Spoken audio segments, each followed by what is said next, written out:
You really do want to die.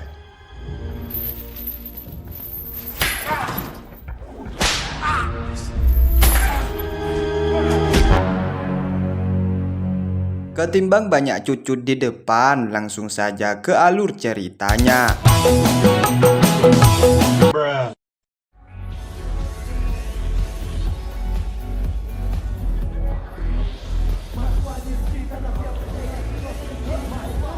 Film ini dimulai dengan seorang pria bernama Samson Gaul, di mana dia masuk ke sebuah camp malam yang juga merupakan pusat perdagangan manusia. Malam itu, Samson sedang menegosiasikan kesepakatan dengan jaringan perdagangan manusia untuk memperdagangkan Victor. Samson memberikan bayaran yang cukup tinggi dan kepala kartel tampak senang bertemu dengannya. Ketika Samson meletakkan sejumlah uang di atas meja, dia tiba-tiba membrutal.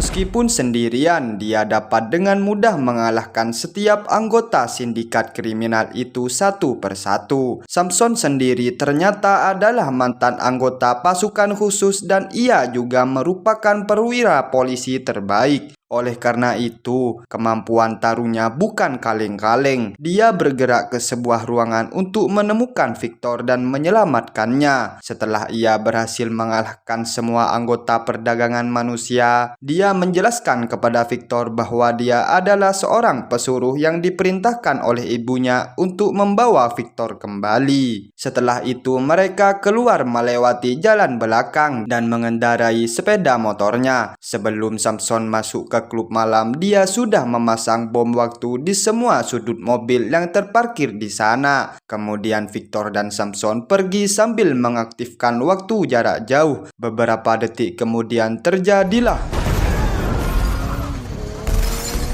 di mana ledakan itu membunuh semua anggota geng perdagangan manusia. Tanpa sepengetahuan Samson, dia telah melupakan sesuatu yang penting, di mana semua tahanan yang ada di dalam gedung juga akan terbunuh oleh ledakan dan kebakaran. Keesokan paginya, Samson terbangun oleh suara panggilan telepon dari polisi. Dia dipanggil ke pusat perdagangan manusia yang telah hangus. Ketika dia tiba di tempat kejadian, seorang penyelidik bernama Steve sangat marah dan kecewa terhadapnya atas apa yang dilakukan pada malam sebelumnya. Samson secara tidak sengaja membunuh banyak anak muda yang disekap di sana. Mayoritasnya meninggal akibat keracunan karbon dioksida yang disebabkan oleh ledakan api. Menurut Inspektur Steve, Samson yang sebelumnya merupakan anggota polisi khusus masih dipekerjakan secara individu oleh beberapa pihak meskipun tujuannya adalah untuk menyelamatkan anak itu. Tindakannya telah mengakibatkan kematian orang lain dan kerugian yang signifikan bagi polisi. Steve kemudian menasihatinya untuk meninggalkan pekerjaan pribadinya dan berhenti untuk mencampuri urusan kepolisian. My advice, leave police work to the police. Beralih ke 6 bulan berikutnya, Samson kemudian mengubah karirnya menjadi penjual daging sapi, menjalani kehidupan normal seperti orang lain. Namun sayangnya, dia selalu dihantui oleh anak-anak yang telah menjadi korban pengeboman di penjualan manusia.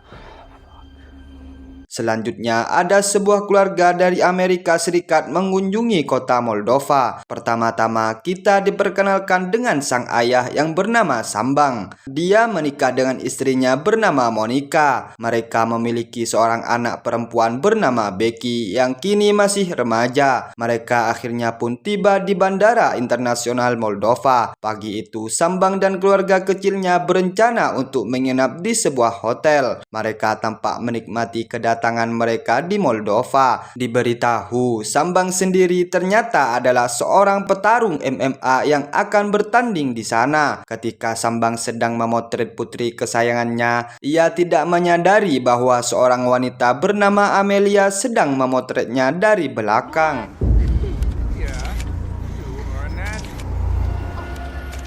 Sesampainya di hotel, Becky memohon izin kepada ayahnya untuk pergi ke balkon untuk mencari jaringan ponsel yang lebih stabil karena jaringan di sini sangatlah burik. Sementara itu, Sambang terpaku di depan TV menonton acara MMA. Becky kebetulan bertemu dengan Amelia yang duduk di balkon kamar yang berkata sinyal di lantai lobi itu lebih stabil daripada sinyal di lantai mereka. Sambang kemudian mencari Becky sambil memanggil namanya. Namun ketika Sambang kembali memeriksa balkon, ia tidak menemukan keberadaan putrinya dan ia hanya melihat laptop yang diletakkan di atas meja. Kemudian dia mencoba menelpon Becky, namun sama sekali tidak ada jawaban. Sementara itu Monica tidak tahu di mana Becky berada karena Monica dari tadi sedang menikmati kasur empuk yang ada di hotel. Sambang menjadi sangat khawatir saat dia tidak dapat menemukannya dan ia segera memberitahu manajer hotel untuk meninjau CCTV hotel. Namun tidak ada petunjuk yang ditemukan. Sambang kemudian menghubungi media dan berita tentang hilangnya Becky. Berita itu menyebar dengan cepat. Kepolisian Moldova langsung mengarahkan seluruh anggotanya untuk mencari keberadaan Becky. Karena reputasi Sambang sebagai petarung MMA yang terkenal dan paling disegani. Beralih ke Samson yang sedang beristirahat dari kesibukannya di toko daging. Dia sedang menyaksikan berita hilangnya seorang gadis cantik yang bernama Becky. Tak lama kemudian Sambang dan Monica datang menemui Samson untuk meminta bantuannya dalam menemukan putri mereka. Sambang menyatakan bahwa seorang dari kedutaan Amerika menginstruksikan untuk mengunjunginya dan meminta bantuan kepada Samson. Samson menjelaskan bahwa dia tidak dapat membantu mereka karena dia hanya orang biasa. Monica yang sebelumnya pernah bertugas di kepolisian mengenali tatonya dan tahu bahwa dia pernah bekerja di divisi khusus kepolisian. Sambang dan Monica kemudian memohon bantuan kepada Samson untuk menemukan putrinya dan mereka akan membayar sejumlah uang, namun Samson tetap menolak permohonan tersebut karena dia masih trauma dengan kesalahannya yang lalu. Look, want a steak? Come to me. Akhirnya Samson memutuskan untuk menutup toko dan pulang ke rumahnya. Pada waktu itu juga anaknya Samson yang bernama Selwyn datang menemui ayahnya sendiri. Selwyn mengatakan kalau orang dari kedutaan Amerika yang merekomendasikan ayahnya kepada orang tua Becky. Selwyn mencoba membujuk ayahnya untuk membantu orang tua Becky untuk menemukan putri remaja mereka karena polisi saat ini tidak bisa berbuat banyak karena geng kriminal yang sebenarnya masih dilindungi oleh otoritas tertentu. Namun sekali lagi Samson menolak permohonan tersebut. Sementara itu Sambang belum menyerah dan ia terus mendekati orang-orang di pinggir jalan dekat klub malam tersebut untuk meminta bantuan menemukan putrinya. Ketika Sambang mendatangi sebuah bar untuk bertanya sambil memegang foto Becky, beberapa pria yang ada di sana menghinanya, mengklaim bahwa Sambang tidak mampu menjaga putrinya dengan baik. Hal ini Sambang segera memicu emosinya tanpa basa-basi. Dia langsung menghantamnya dengan pukulan binjainya.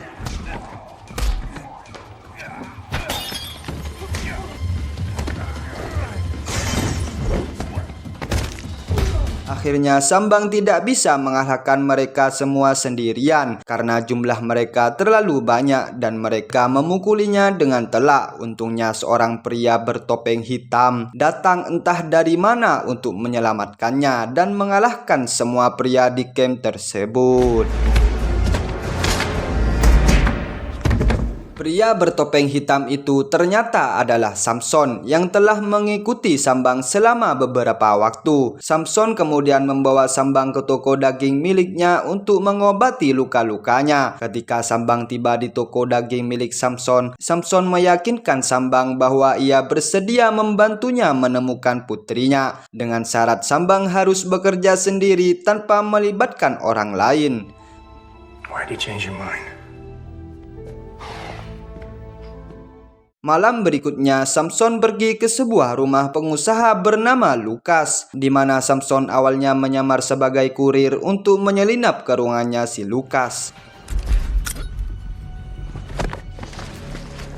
Setelah itu, Samson kemudian memasuki pusat kendali keamanan dan memasuki kamar Lukas tanpa diketahui oleh penjaga lainnya. Setelah berhasil memasuki kamar Lukas, dia segera menangkap Lukas dan menanyakan lokasi keberadaan Becky. Lukas menyatakan bahwa dia tidak tahu apa-apa tentang hilangnya si Becky. Mendengar hal ini, Samson mengancam Lukas untuk mengumpulkan informasi tentang Becky dan menyerahkannya, dan jika Lukas ditemukan sebagai dalang di balik semua kebejatan ini, Samson akan kembali untuk membunuhnya. Ternyata ramalannya benar. Lukas adalah otak di balik penculikan Becky. Setelah Samson pergi dari sana, kemudian memerintahkan Polo, yaitu salah satu preman, untuk membunuh Becky. Take it off. Please, I can't. Rasanya anjing banget. Keesokan harinya, Polo kemudian menembak Amelia dan rekannya untuk membersihkan jejaknya. Setelah itu, Polo langsung menemui Becky yang disekap di kamar mandi. Dengan tega, Polo menyiram air keras itu kepada si Becky. Keesokan harinya, pihak berwajib menemukan mayat yang hangus dikarenakan air keras. Kepolisian menduga kalau mayat itu adalah si Becky. Hal ini, Samson yang masih tidak yakin setelah melihat kondisi mayat tersebut, meminta agar dilakukan tes DNA untuk memastikan siapa pemilik mayat tersebut. Tak lama kemudian, Sambang dan Monica menuju ke rumah sakit untuk tes DNA terhadap mayat tersebut. Monica menangis setelah mengetahui dari dokter forensik bahwa mayat tersebut adalah si Becky. Monica kemudian memberi imbalan 5 jari kepada Samson karena dia yakin bahwa tindakan sembrono Samson adalah penyebab dari semua ini.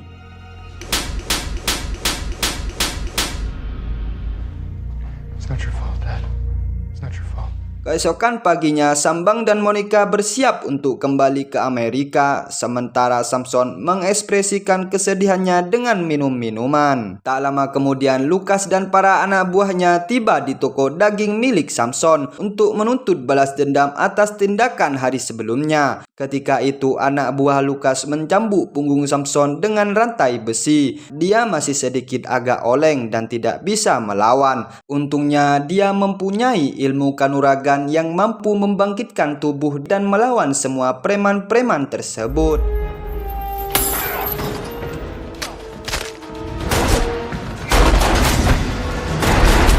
Tetapi Samson berhasil selamat. Anehnya, Samson ingat kepada foto Becky yang selalu mengenakan gelang di pergelangan tangan kanannya. Jadi dia yakin mayat yang ditemukan oleh polisi tempo hari bukanlah mayat Becky. Samson kemudian langsung menuju ke bandara internasional untuk menemui Sambang dan Monica. Ketika dia tiba di bandara, dia langsung menghampiri mereka. Dia kemudian menyatakan bahwa Becky masih hidup sambil menggambarkan gelang di tangan Becky. Menurut Samson, dokter forensik yang memeriksa mayat tersebut mungkin telah disuap oleh tersangka penculikan Becky. Tanpa banyak cincong lagi, ketiganya segera menuju ke rumah sakit untuk menangkap dokter forensik tersebut. Setelah dokter ditahan, Monique dan Sambang memaksa dokter tersebut untuk mengungkapkan siapa yang telah membayarnya. Who paid you off, you lying piece of shit?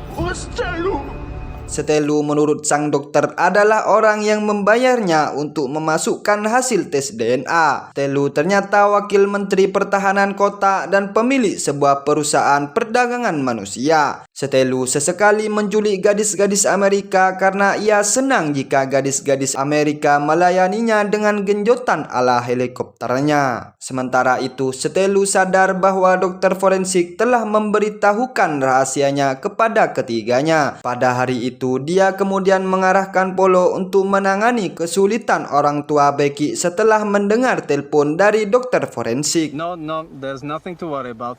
I appreciate your honesty. Are we clear on this? I'll find them. I'd appreciate that. Di sisi lain, Samson membawa Sambang dan Monica ke sebuah tempat untuk menjaga mereka tetap aman dari Stelu. Samson kemudian menyusun kembali persenjataan yang sebelumnya disimpan. So no phone calls, no contact with the outside, okay? Sementara itu, Becky terlihat di penjara di sebuah tempat terpencil yang jauh dari kota. Ketika para penjaga di sekitar lengah, ia kemudian mengambil ponselnya dan menghubungi nomor ayahnya melalui sinyal telepon. Akhirnya Sambang dan Monica dapat menemukan si Becky. Namun ternyata itu semua adalah bagian dari rencana para penculik untuk menangkap Sambang dan Monica. Samson segera diberitahu oleh mereka untuk menemani mereka ke penjara. Tapi Samson berusaha mencegah mereka mengikuti jejak tersangka penculikan si Becky. Sambang dan Monica masih ngotot ingin ikut dalam kasus ini. Becky called. She's at Chornoya prison. Stop! I don't... Kini dia tiba di tempat yang dituju dan dengan cepat mencari cara untuk masuk karena tempat tersebut dijaga ketat oleh pasukan bersenjata. Sorry, I'm really lost.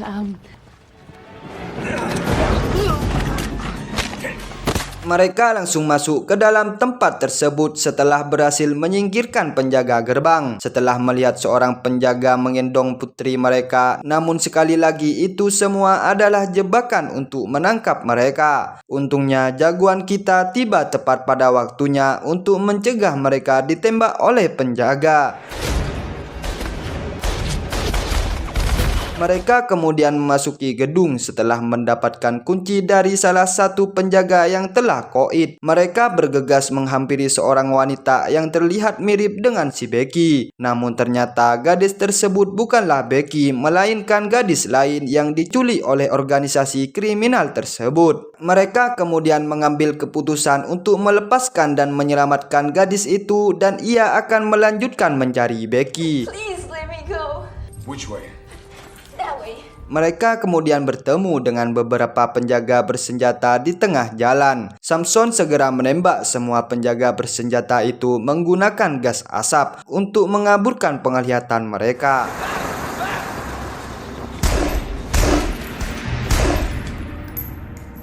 Polo yang menyaksikan aksi tersebut dari balik layar monitor dengan cepat memerintahkan antek-anteknya untuk mengepung Samson dan yang lainnya. Baku tembak pun tak terhindarkan antara para preman dan kru Samson gaul.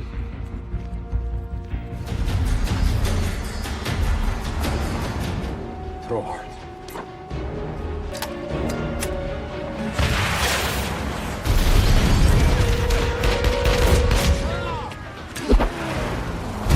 Saat anak buah Polo banyak yang meninggoy dalam pertarungan itu, Polo langsung menyuruh anak buahnya untuk mundur saja dan dia menawarkan Sambang sebuah pilihan antara Becky dan wanita yang telah diselamatkan Samson sebelumnya. Polo mengancam akan membunuh Becky jika Sambang tidak menyetujui pertukaran tersebut, sehingga mereka tidak punya pilihan lain selain melakukannya. Samson menduga bahwa kesepakatan ini adalah jebakan, sehingga Polo berencana untuk mengamati pertukaran tersebut dari jarak yang aman dan menyuruh para penembak jitu bayaran milik Polo untuk menyelesaikannya.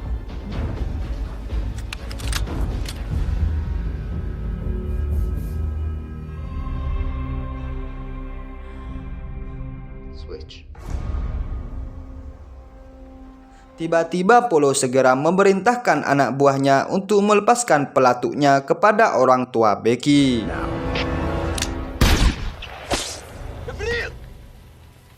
They're both dead. Ya, tetapi Samson mampu mencegahnya di mana dia telah membunuh dua penembak jitu sekaligus. Polisi kemudian tiba di saat yang sama dan mengepung area tersebut. Police, get down, get down. Ketika gadis itu berada di ruangan Polo, Polo berniat untuk mengkoidkan gadis itu karena gadis ini bukan seleranya. Untungnya gadis yang sebelumnya bertukar tempat dengan Becky akhirnya selamat karena Samson telah memberinya senapan. Alhamdulillahnya semua gadis Amerika yang ditawan oleh Polo berhasil dibebaskan. How did you know? Yes, sir. I'm just glad you finally called the police.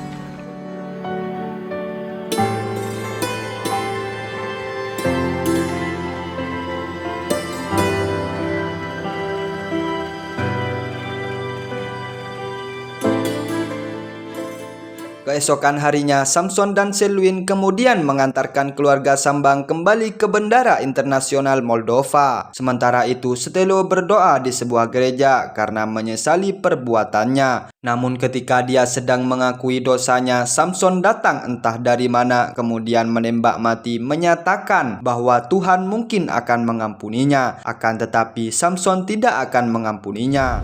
I won't.